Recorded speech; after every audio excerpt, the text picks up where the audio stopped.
इस देश में कुछ बड़ा होने वाला है, जो कि इंडिया बिल्कुल भी इस बात के लिए तैयार नहीं है। इलेक्शन से पहले ऐसा लग रहा था कि इंडिया पे कुछ असर नहीं हुआ है यूएस और ईरान के युद्ध की वजह से। जैसे ही इलेक्शन 5 स्टेटों में खत्म हुए, उसका असर वैसे ही दिखने लगा।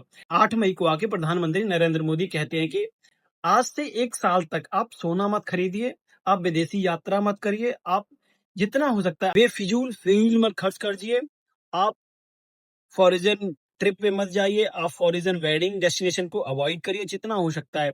आप फॉरेन रिजर्व को बचाइए। मीन्स जो इंडिया का फॉरेन रिजर्व है वो मेजरली 3 चीजों पे ज्यादातर खर्च होता है।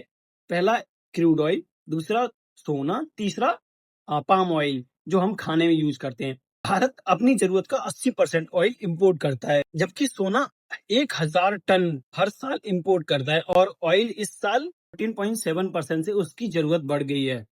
यानी कि अब हमें और ऑयल मंगाने की जरूरत है, पाम ऑयल, जिससे हमारे देश में इतनी महंगाई होने वाली है, जिसकी इन्फ्लेशन दर 6.5% है, जबकि अभी जो मौजूदा इन्फ्लेशन है वो 4.5 से है, 4.5% है। और अभी जब जब ये क्रूड प्राइस, यानी जब इंडिया के अंदर पेट्रोल और डीजल के दाम बढ़ जाएंगे, जब हर चीज के दाम बढ़ जाएंगे, तो इन्फ्लेशन जाके 6.5 पे जाके शिफ्ट हो जाएगा, जिससे भारत में काफी हर चीज महंगी हो जाएगी। आप एफएमसीजी के जितने भी प्रोडक्ट मिलेंगे आपको सारे महंगे मिलेंगे।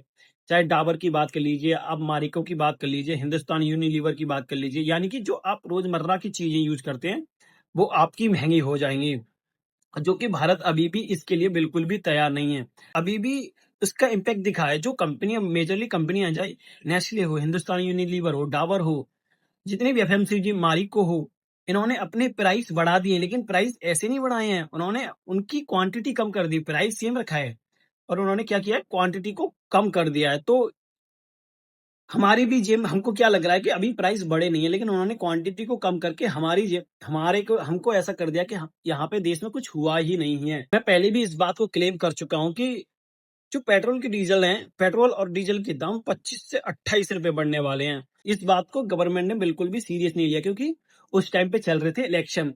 जैसे इलेक्शन खत्म हुए तो गवर्न नरेंद्र मोदी आके सीधे आके बोलते हैं, भाई फ्यूल सेव कर लीजिए, आप अपने पैसे को बचा लीजिए, आप फॉरेन ट्रिप पे मत जाइए, जितना हो सकता है वेडिंग डेस्टिनेशन को अवॉइड करिए, आप पाम ऑयल को कम इंपोर्ट कराइए, आप जितना हो सकता है होम प्रोडक्ट को यूज करिए, यानी फॉरेन प्रोडक्ट को भी इंपोर्ट मत कराइए। जितनी भी फॉरेन चीजें हैं उनको आप मेजरली अवॉइड कर सकते हैं।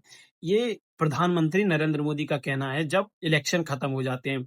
इससे पहले बात करूं, मैंने ये वीडियो बनाई थी जब इलेक्शन चल रहे थे 5 स्टेटों में। मैंने कहा था कि पेट्रोल और डीजल के दाम 25 से 28 रुपए बढ़ने वाले हैं। जब ये मैंने वीडियो बनाई थी तो गवर्नमेंट ने उस टाइम पे इसको डिनाइज कर दिया कि ये कोई ये कोई फेक न्यूज है। यहाँ पे गवर्नमेंट अभी भी कोई दिखा नहीं रही है कि गवर्नमेंट इस चीज को दिखा नहीं दे। अगर दिखाती तो वहां पे बीजेपी जो अभी बंगाल में जीती है, असम में जीती है, मेजरली वोट थी, शायद वो ना जीतती। इसी वजह से बीजेपी की गवर्नमेंट ने उसको डिनाई किया था कि ये फेक न्यूज है। अभी भी कोई ऑफिशियली अनाउंस नहीं होगा कि पेट्रोल और डीजल के दाम बढ़ने वाले हैं। लेकिन जो इस चीज को समझते हैं, जो रिसर्च है, जैसे कोटक इक्विटी रिसर्च है, उस वो कभी झूठ नहीं हो सकती रिसर्च। ये लोग इतना पैसा खर्च करते हैं रिसर्च के ऊपर कि इनकी रिसर्च झूठ नहीं हो सकती। फिर चाहे एक बार को मैं मीडिया की रिपोर्ट्स रिसर्च को झूठ मान सकता हूँ, क्योंकि वो धांधली में बिक जाती हैं।